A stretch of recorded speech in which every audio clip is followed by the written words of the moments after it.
നമസ്കാരം.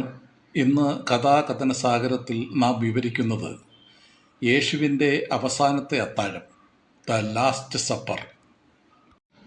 ചരിത്രം ഒരിക്കലും മറക്കാത്ത ഒരു രാത്രി.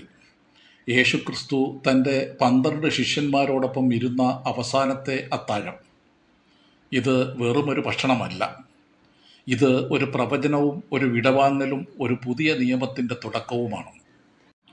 പെസഹ പെരുന്നാൾ രാത്രിയിൽ യേശു ശിഷ്യന്മാരെ ഒരുമിച്ച് വിളിച്ചു. അപ്പം വിളമ്പി, വീഞ്ഞ് പങ്കിട്ടു.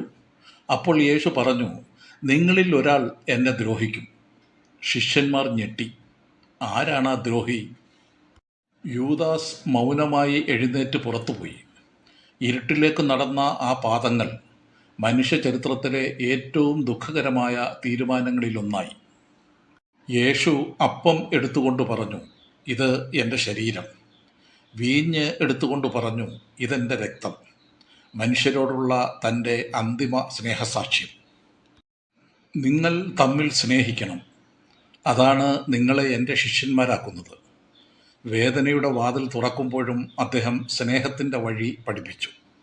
ഈ അത്താഴം കഴിഞ്ഞാൽ അദ്ദേഹം പിടിക്കപ്പെടും. ശിലുവയിലേക്കുള്ള യാത്ര തുടങ്ങും. എന്നിരുന്നാലും അദ്ദേഹം ഭയപ്പെടുന്നില്ല. ഒരു മേശയിൽ നിന്ന് തുടങ്ങിയ കഥ ശിലുവയിലേക്കും അവിടെ നിന്ന് മനുഷ്യരാശിയുടെ പ്രത്യാശയിലേക്കും.